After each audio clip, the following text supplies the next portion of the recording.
Hi, everyone. Welcome to this issue of Roar Lions Roar. I'm your host, Bill DeFilippo, joined tonight by my co-host, Matt Filipovitz. Matt, what's going on? Bill, I'm going to start this episode by peeling back the curtain a little bit here.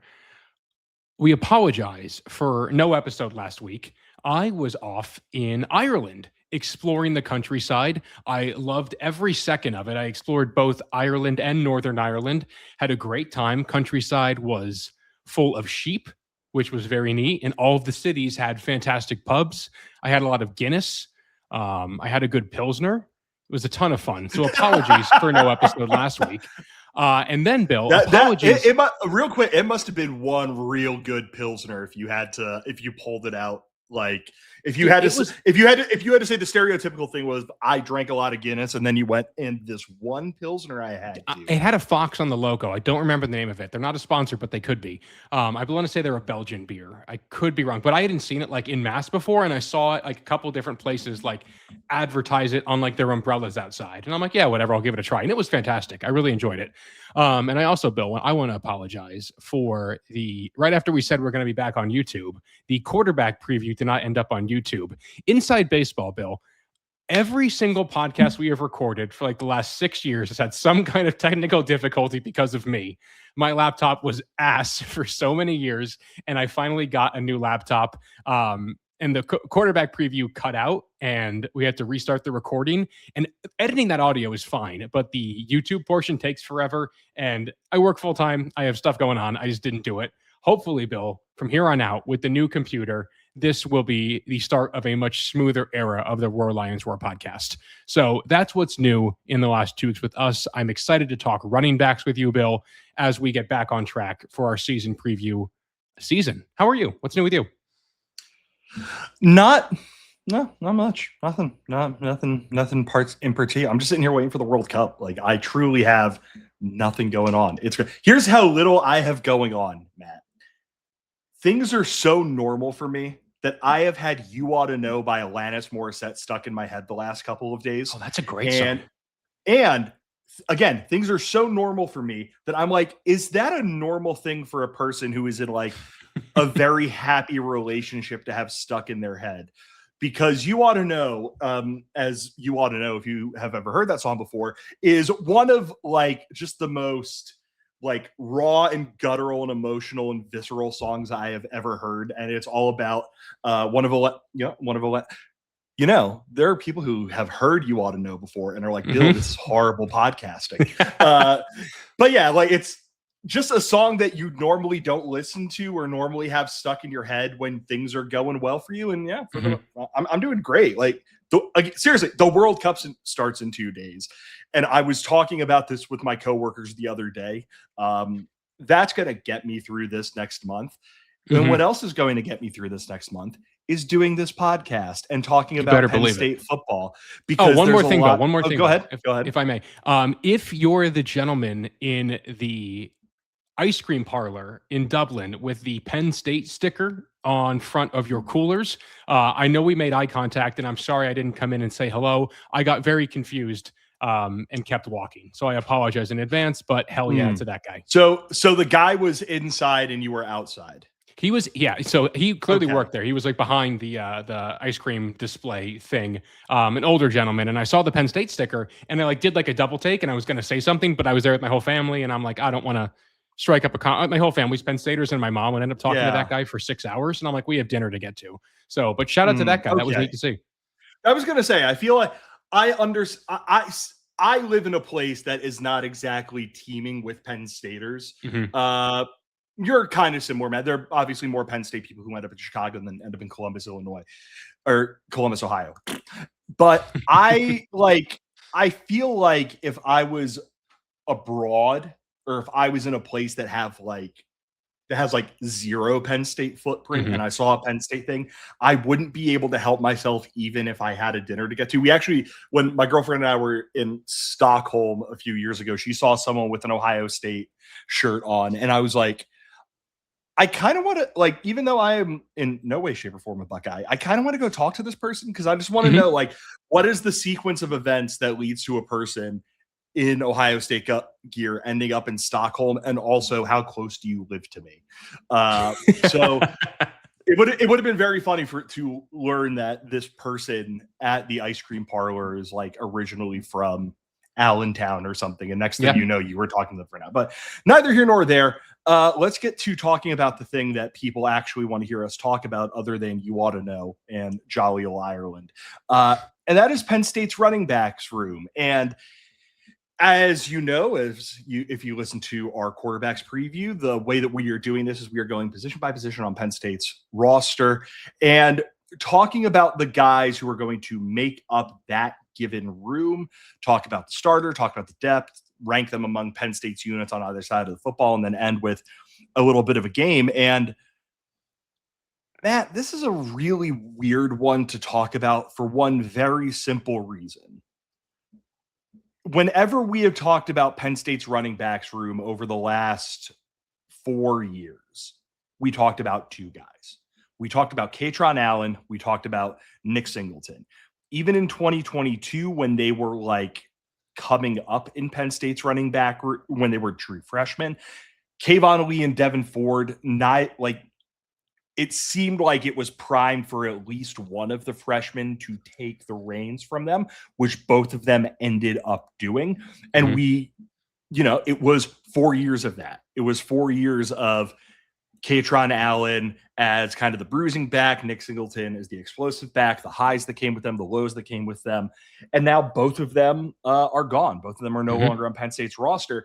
And this room is completely different from what it has been in the past, as it is led by a pair of transfers. And it's also blending in a couple of guys who have been around a little bit, but haven't really ever taken I don't want to say ever really taken advantage, haven't been able to break through, because it has just been those two guys at the very top of Penn State's running back room for so long, kind of sucking up all the oxygen, and deservedly so. It is weird, Bill. I mean, you think about Katron Allen is Penn State's all-time leading rusher, and I believe Nick Singleton is Penn State's all-time leader in career total touchdowns. I believe that's accurate. That's a ton of experience, history that Penn State needs to replace all of a sudden. And in basically every era of football before this, it would pretty much be you're turning to a guy nobody's ever heard of.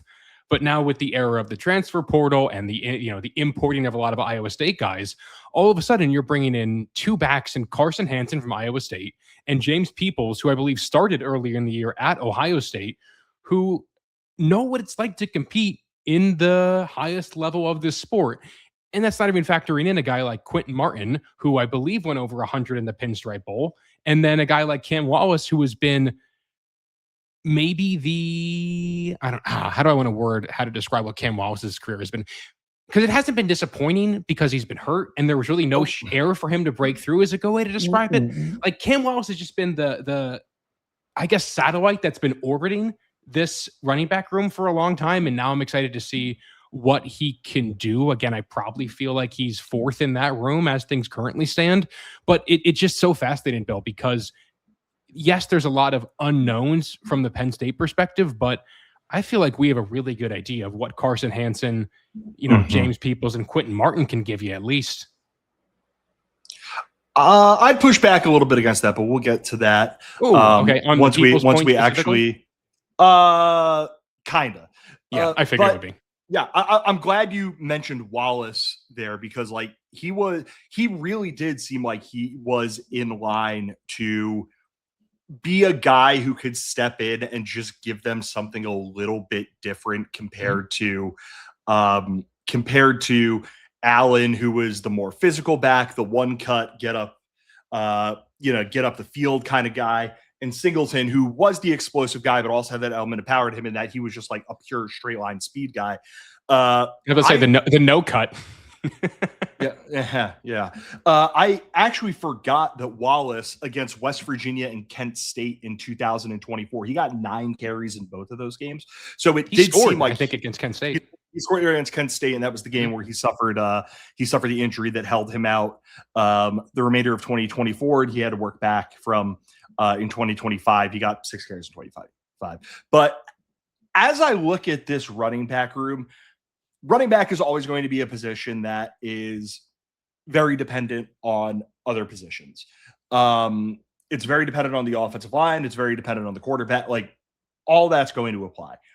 The thing that I find so interesting about this room is I think it has a very, very high floor, but I don't know how high its ceiling is. And a big part of that is because we've been spoiled by Penn State's running backs over the last couple of years. Like, even in a disastrous year for Nick Singleton last year, and I'm comfortable calling it a pretty disastrous year compared to the expectations for him. He still had 13 touchdowns on the season. He still ran for 4.5 yards per carry.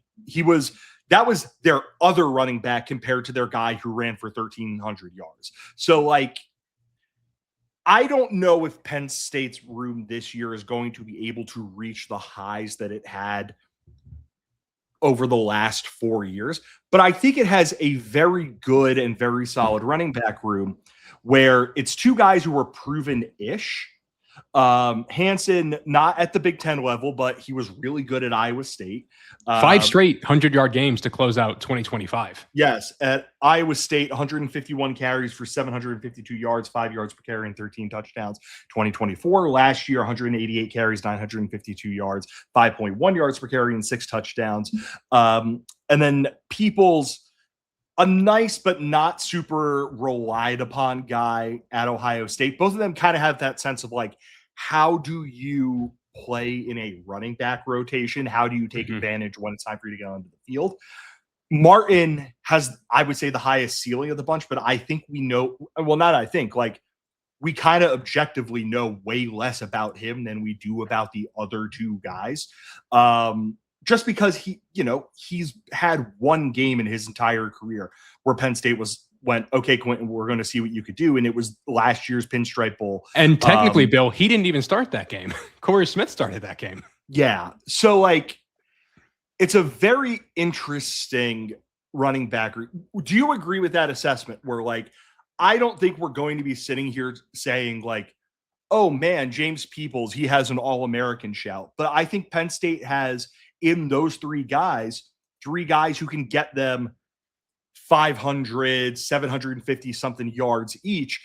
And that might be a little optimistic, but, like, guys, that's a Matt over under number. You said that right there. Yeah. But 3 guys who could be very productive, very consistent, very reliable, and they can kind of pick and choose who we're going to lean on based on the matchup, based on how they're playing, based on all these things. Yeah, on the People's point, just really quick. On the season, 61 carries for 344 yards and 3 touchdowns. His highest number of carries came in that season opening rock fight against Texas, where he carried the ball 10 times for 20 yards. After that, he carried the ball over 5 times, pretty much exclusively in blowouts. It's like he quickly got replaced by Bo Jackson, which, again, if you get replaced by Bo Jackson, anything makes sense. Again, I know it's not that Bo Jackson, but I was looking forward to making that joke.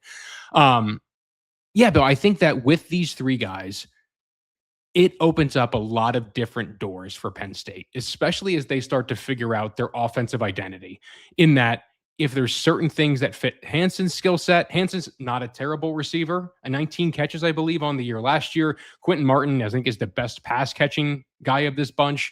Peoples, I think, is a little bit of a bruiser, but again, we never really got to see him take off at Ohio State and really see how he feels his way through the game like a boxer does. I thought that's what Katron Allen did incredibly well. I think Katron Allen, as games went on, he settled into a very almost like hypnotic rhythm with how he ran the football. He was never the fastest guy, but man, in the 3rd and 4th quarter when defenses were gassed, he knew how to get 7 yards. He knew where he was going to find a little bit of space.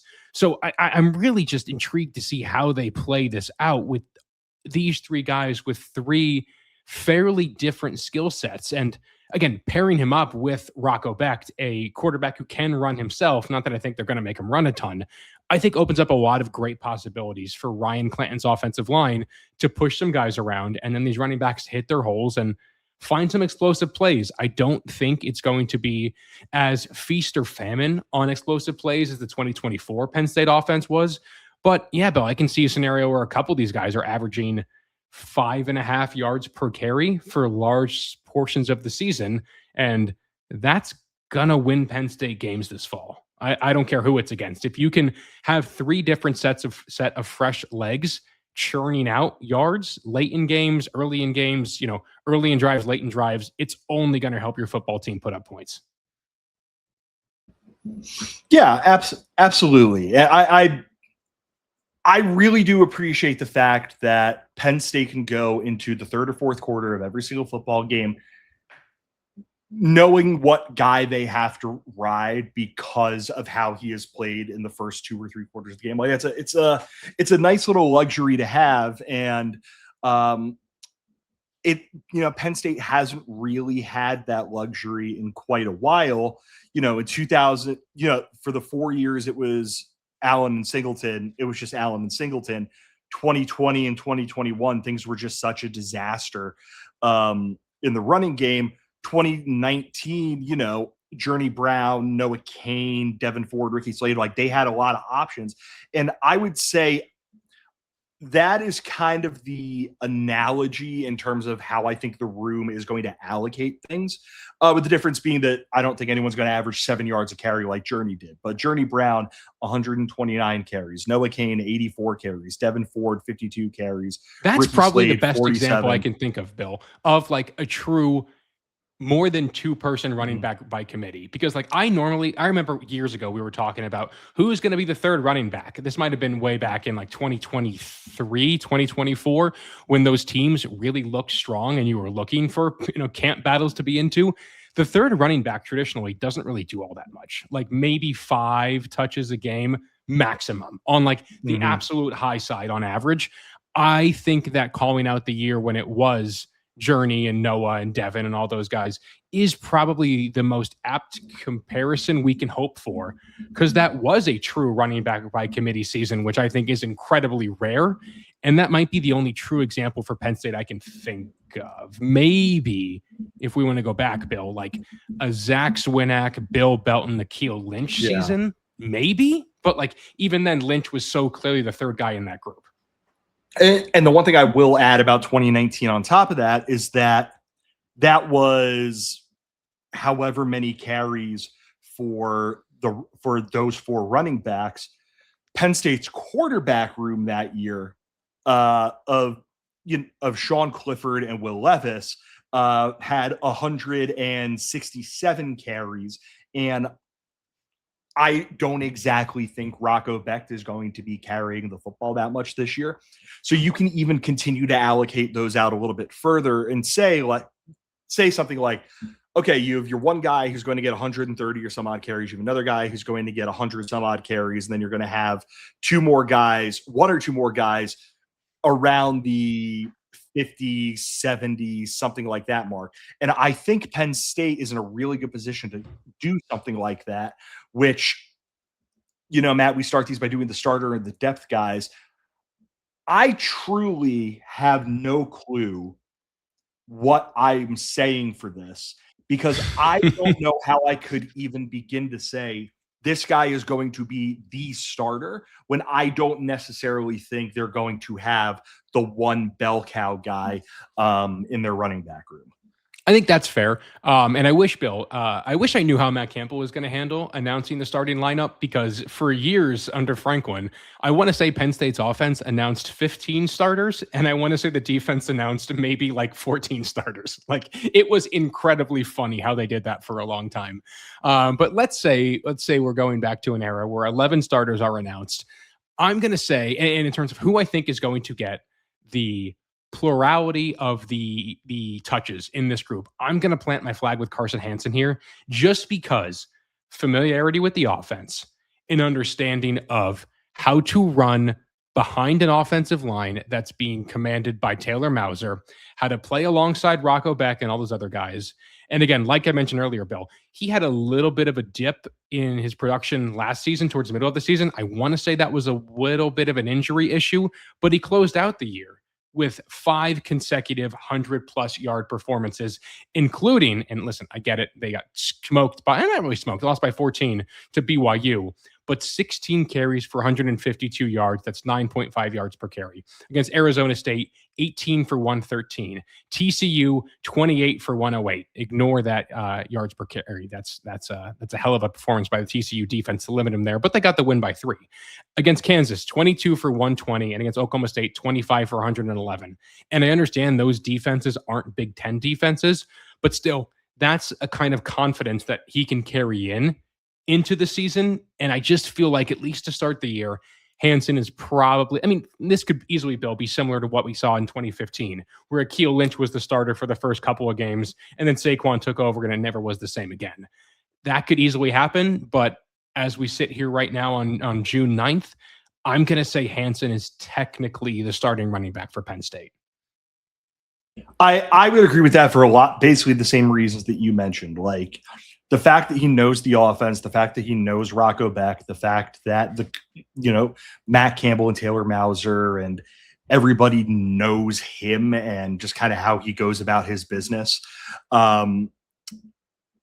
Obviously, so sorry, I once again morphed into James Franklin for a moment there. Like Savon Huggins, running backs coach, not someone who's coached him since he's coming over from Boston College, but he understands the offense and his role in it, and the people in charge of the offense understand what he can bring them. I love his physicality. I think he'll run through somebody. I think he sees things really well and is decisive in attacking and getting downhill. I think he's kind of the opposite of Nick Singleton, where Nick Singleton, when he had the clear picture and he could go, it was off to the races. With Hansen, I think he's not the most explosive back. He's not a guy who is going to run a 4.4 or have incredible agility numbers or anything like that. But even when the picture is muddled, I think he's very good at seeing where he has to go. And when he sees that, he takes off and he gets right after it. And I think that's something that, especially as Penn State and its teams kind of navigating this first month or so of the year, trying to figure out what they are, who they have, how everyone kind of interacts with one another. I think that's a really valuable thing as they're trying to set a very high floor, try to set the bar pretty high and get everybody else to jump over it. I also think it helps that Rocco Beck does trust him in the passing game. He's not someone who is going to catch the ball, 10 times and make a bunch of guys miss or anything like that. But last year at Iowa State, he was their 5th leading receiver in terms of reception. He caught the ball 19 times, 134 yards, 7.1 yards per catch.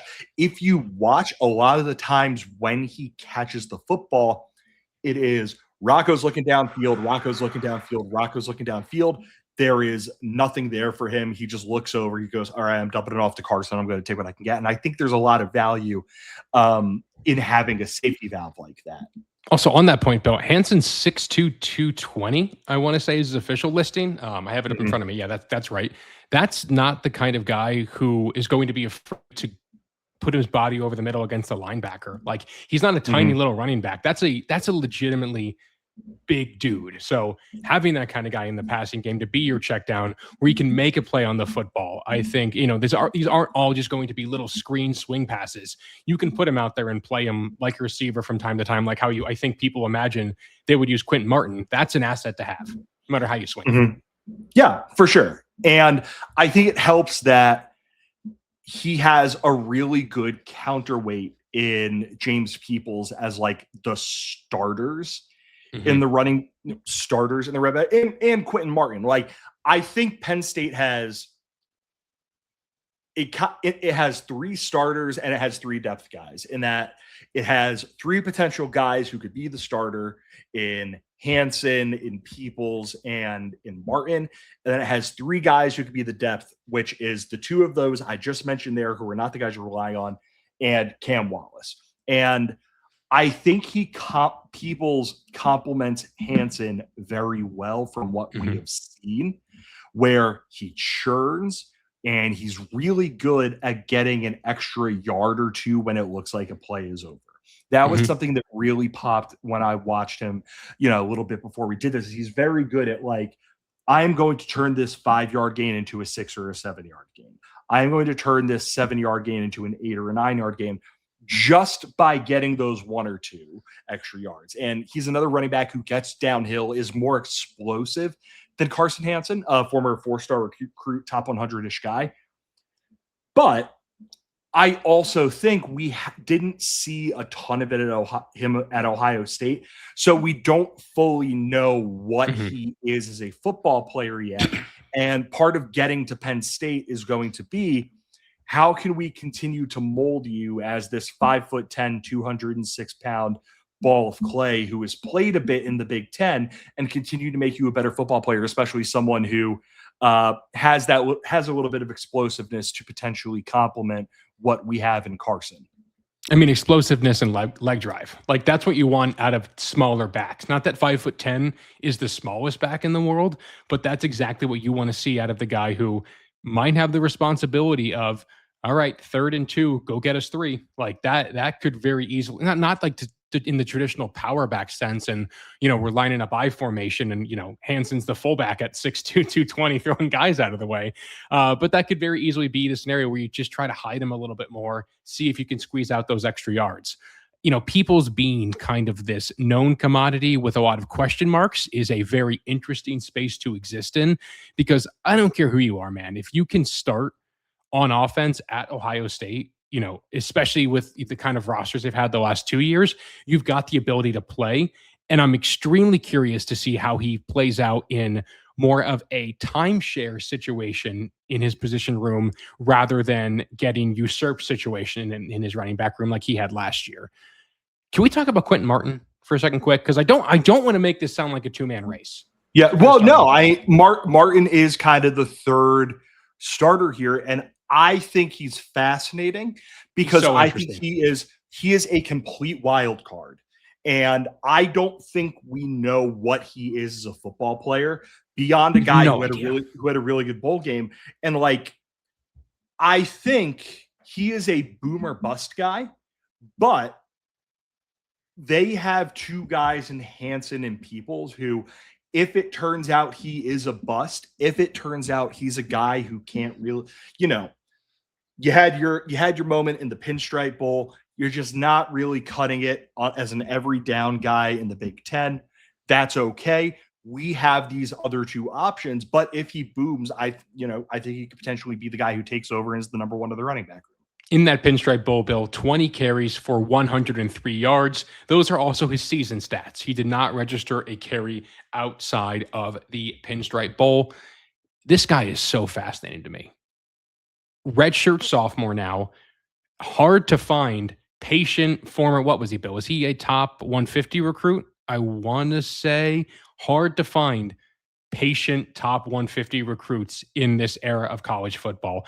And when he finally got his opportunity, he answered the bell in every sense of the word. I have no idea how to evaluate the kind of player Quentin Martin can be. His high school tape showed great hands, great receiver. I see everybody on the message boards always asking, will they move him to receiver? Can he play at receiver? That's clearly never going to happen. I just want to see what he looks like from a bigger sample size. Like that's a horrible preview take to have, but we just know so little about this dude from a Pinstripe Bowl in which Clemson looked like they didn't want to be there in any way, shape, or form. But if this hits, man, 6'1", 205 with that speed, with that power, with those hands, that could be someone who's incredibly special. And it always sucks to be the guy after the guy. And it probably sucks even worse to be the guy after 2 guys. But watching Quentin Martin be patient and now have this opportunity, that's a guy I'm just rooting for. Like, Pennsylvania kid to step in and hopefully find a way to have a big role in this offense. Maybe of all of this group, I'm very intrigued by Peoples. I'm excited to see how Hansen translates. But I think just the massive unknownness of it all makes me most excited, I think, to watch Quentin Martin play football this fall. Yeah, he's the guy, because we know so little about him. He's just the guy we're inherently the most excited about. Also, he's like the guy who stayed and he's the guy who stayed, and he was the guy who probably could have. His recruitment was Penn State fighting to get him. A bunch of schools were, I'm trying to pull it up right now, just get his offer list. But Pitt wanted him, and Ohio State wanted him, and no, that's very much not what I'm looking for. Pitt wanted him, and Ohio State wanted him, and Miami, and Florida State, Michigan, Virginia Tech, WVU, like a bunch of schools offered him and wanted him to be their guy. And he decided to come to Penn State, decided he wanted to play for the Nittany Lions, and he stayed through his first year when he didn't play at all, really. What did he have? He got 13 carries in his first season against Kent State, UCLA, Maryland, and SMU. Did he have a big catch in that UCLA game? Like a fairly decent receiving numbers in that game? 3 catches for 18 yards, and his long was for 7. Okay. What am I thinking of then? Whatever. Who cares? Yeah. So, and he's a guy who decided to stay through that. He's a guy who had a big bowl game and decided to stay after Franklin got fired. And now, I just think every Penn State fan is going to want to see this guy get an opportunity and take advantage of it. I have a little bit of agita about, oh no, if Hansen and Peoples aren't if they're good but not great, people are going to say, well, we got to get Quentin Martin on the field. We got to see what we have in him, blah, blah, blah. But we'll cross that bridge when we get to it. I think Penn State has 3 excellent options among those 3. And then when it comes to depth guys, they're all kind of depth in a way. Mm-hmm. But the one guy who I think we can very comfortably say is depth is Cam Wallace. They also have a true freshman, Dante Sheffy from State High. I would be shocked if the true freshman running back from State High plays. If he does, got a late offer in that got a late offer, yes. Yeah. And if he does, sick. But with Wallace, the thing that fascinates me, other than I just want to root for this guy because he suffered one of the weirdest injuries into hell and back. Yeah, is I think he has something in his game that Martin, Peoples, and Hansen do not have, and it is track and field caliber speed. And he can run in a straight line in a way that is really special. And again, worth mentioning, they were willing to say, hey, we have Nick Singleton, we have Katron Allen in 2024, and we want you to break into that rotation and be a member of that rotation. And I think there is something to that. And I think there's probably something there. His body has to be right. He has to be able, hopefully by now it would be, he has to be able to break into that rotation. But if he can, he just has that one little thing about him that I think could, have to see how camp goes, could be the kind of thing that gets him on the field and gives him an opportunity to play and just bring that something that's a little bit different from everybody else. I'm of the opinion, Bill, and I know you're not saying this is a guy who's going to get 10 carries a game, 10 touches a game. I'm excited to see what Cam Wallace can do on special teams, primarily. I want to see him fielding punts. Maybe he wins a kick return battle. I think if you can have a guy who has fresh legs out there, not that having Singleton out there wasn't great, but injuries happen on those kind of things.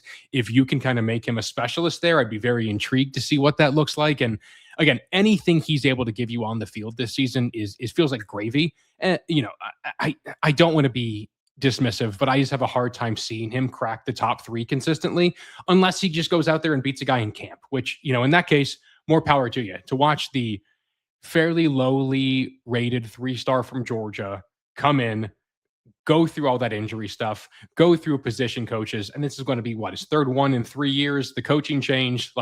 That's a Penn Stater through and through. And I really hope he finds a way to make an impact for Penn State this fall.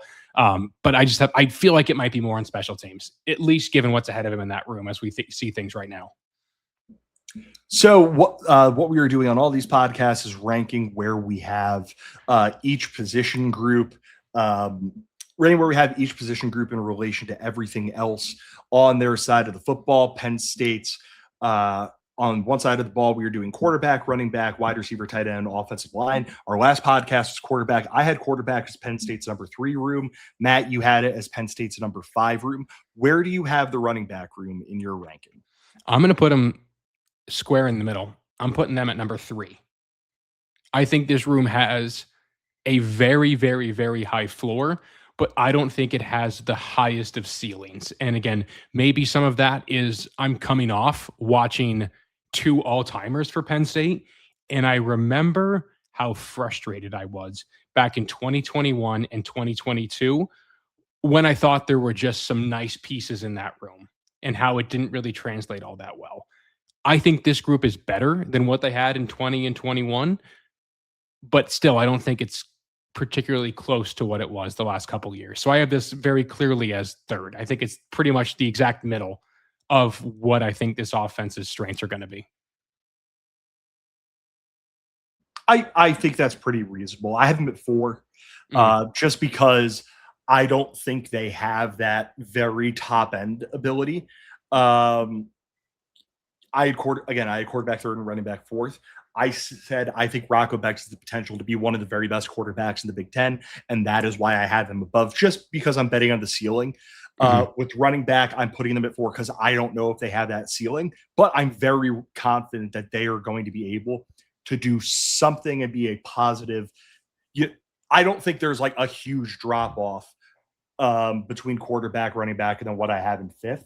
I think that's a good unit. I think it's a good room. I think they have a couple of different looks. I think that it's a room that's going to be relied on because Matt Campbell wants to run the football. Taylor Mauser wants to run the football. Ryan Clanton's going to have a really good offensive line in front of them. So I'm willing to put them 4th. I'm very excited for what this room is going to be. Like the fact that they have a guy in Hansen that I think can, it is going to sound like I'm underselling him, could be an innings eater, could be the guy that. That's a great way to describe him. If you have to give somebody a bunch of carries while everybody else kind of gets up to speed and figures out what they are in this Penn State offense, you have that luxury. And maybe he's just he's the best option they have, and he would be a really good best option for them. But I'm excited to see what comes to this room because it's just such an unknown and such a question mark that I don't know how you can say with any confidence, like, oh, I think they're going to have a couple all Big Ten guys, or I think they're going to have this, or I think they're going to be horrible, or really in either direction. I think that's very, very fair. I think that's a very healthy place to put this room. And I think, again, I think your point about the concerns about the ceiling are the same ones I have. And I think putting them anything higher than 3 in my case, I think would be irresponsible, just given the information we have right now. So I like that number. I think that tracks. Yeah. All right, Matt, it's your time. Go ahead. All right, Bill. As everybody knows. Can I say it like Chris Collinsworth real quick? Yep, go for it. All right. Okay, go ahead. Thank you. As everyone knows, these podcasts are normally concluded with Who He Play For, inspired by Inside the NBA's iconic segment at the start of every NBA season. We do it now for Penn State players or former Penn State players who have transferred on to different universities. Bill, there are 4 former Penn State running backs, by my count, currently in college football who do not play for the Nittany Lions. Can I say, I think this one's going to be really bad. I think you might go over 4. You might get 1. I think you might. I feel pretty confident I'm going to go over 4. Bill, there's one player in all of America who can say, I played college football and I've started a game for Penn State. And that is Corey Smith. Bill, Corey Smith, who he play for? He's a Midwestern guy. I'm from Milwaukee originally. I was going to say, I remember Wisconsin being very involved in his recruitment, so I will guess Wisconsin. Bill, it is not Wisconsin. You are very close, though. Not really, though, but that's me being nice. Bill, he is in your state at the University of Toledo.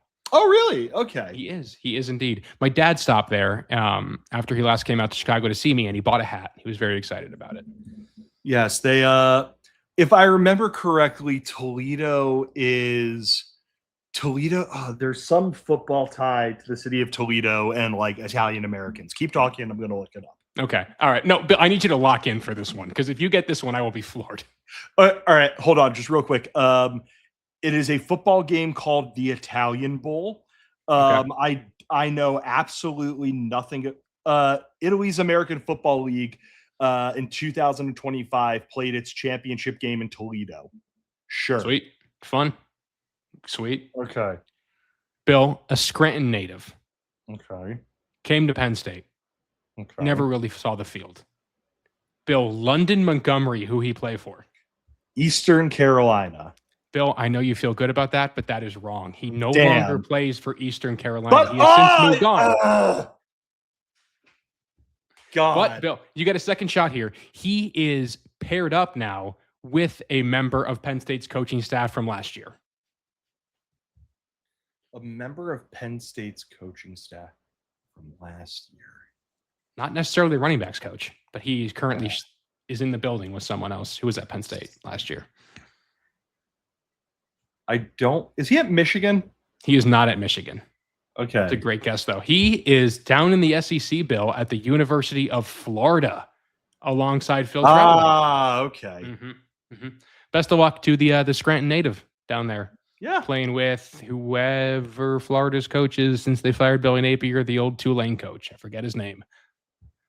All right, Bill. A freshman last year. Never really saw the field. Jabri Coleman. Bill, Jabri Coleman, who he played for. Did he go to South Carolina with Stan Drayton? That was the one I feel like you could get. Yes, he did go to South Carolina with Stan Drayton. Very important to remember that South Carolina is basically trying to recreate Penn State with Deion Barnes down there as well. All right, Bill, one more. Boy, also a freshman. I can't wait for when we talk about Deion Barnes because I'm in awe of him deciding he wanted to go be part of that. But I mean, listen, he got a bag, and at some point, probably in October, he's gonna be elevated to like a co-DC role, I'm sure, when when Beamer's fired, and then he can go work wherever he wants with the bag. Yeah, that's my thing is that Beamer is probably whatever. Continue. Last one, Bill. Tyke Hayes. I want to say Western PA kid originally. Bill Tyke Hayes, who we play for. I know he ended up going to a JUCO. It is. So you don't have to get the name of the JUCO, but it's Iowa Western Community College for reference. Never fun when any kid has to go the JUCO route, but I wish him all the best. That is a guy who is trying to go through the fire and come out on the other side, a better football player. So best of luck to Tyke Hayes at the junior college ranks, which I don't believe count for your eligibility anymore. So that's fun. Yeah, I could. I remembered it was a thing where like it was only recently that anyone knew exactly where he ended up. That correct. Like he was kind of just out there looking around. Okay. Okay. Yeah. So I got that's all I was able to find. 1.5 out of 4. Okay. That's not bad. I will take that, Bill. That's very impressive. That is so much better than I thought I was going to. I don't know how I filed away that Jabri Coleman went with Stan Drayton, but I'm proud of myself. Receivers next week, you might get one. I don't think you're going to know a lot of those.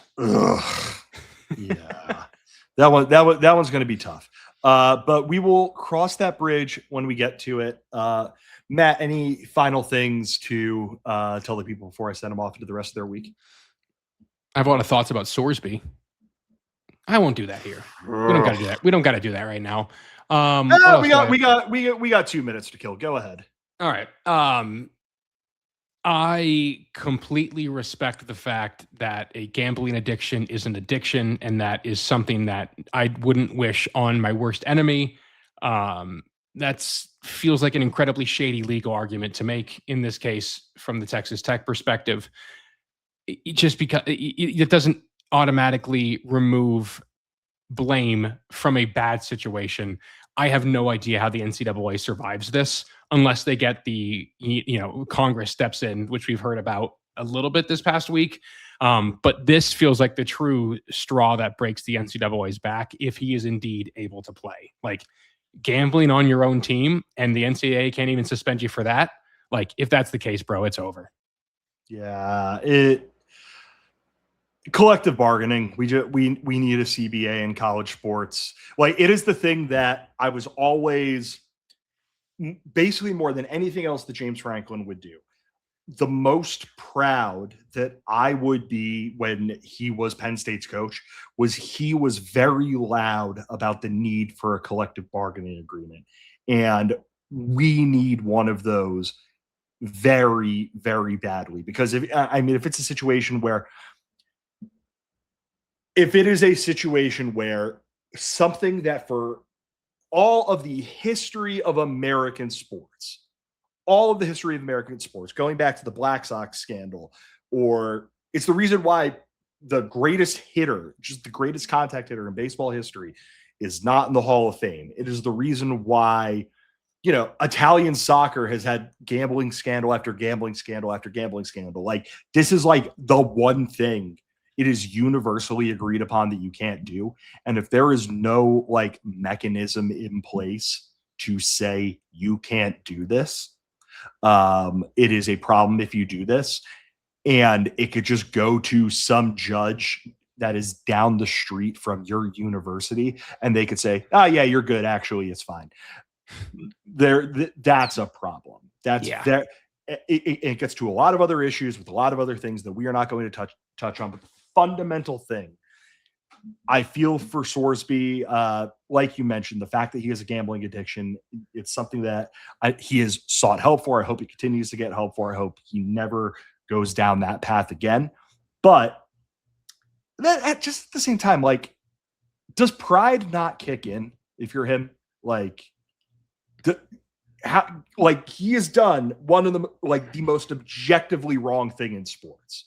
The most objectively wrong thing it is, and he's still trying to play college. Like that, it's like, come on, man. Buddy, go into the supplemental draft and go make some cash on the side. Like, I don't know, man. Again, listen, it's not my life. It's not my battle I'm going to fight, but it sucks that it's happening in a sport that I love so much. But my Phil Steele magazine gets here next week, so that's always a sign that the season's right around the corner. Boy, Phil Steele would have had. He is going to have Texas Tech real high in that thing. So that's going to be. Well, it just went to print. I want to say I saw like a couple days ago. So he's up to date on, I want to say, the injunction. So I'd be curious what his stuff even says about it. Yeah, so that'll be interesting. Yeah. That's all I got, Bill. Well, thank you everybody for listening to this. This was smooth. This new laptop rocks. Yeah, I'm happier. Listen, I'm happy for all of you who decided to take the time to listen to this, but mostly I'm happy for Matt because his computer is just absolutely killing it. Thank you everyone for listening to this edition of Roar Lions Roar. As always, make sure you go and subscribe wherever you go and get your podcasts. If it's a platform that asks you if you want to leave a review and leave stars or anything like that, please leave us a 5-star review. Every little bit helps. Make sure you're heading over to YouTube, liking us and following us over on YouTube, checking out our stuff over there, hopping in the comments, talking about football with whoever decides to show up in a YouTube comment section. Make sure you're following us on Twitter and Blue Sky, where we're cracking jokes whenever we have the opportunity. Thank you as always for listening to Roar Lions Roar. For my co-host Matt Filipovitz, I'm Bill DeFilippo. Take care, everyone. If we would have talked who he coached for, Bill, Charles Huff, third school in 3 years as head coach, now head coach of the Memphis Tigers. Go Tigers. Oh yeah, Coach O's back too. That's awesome.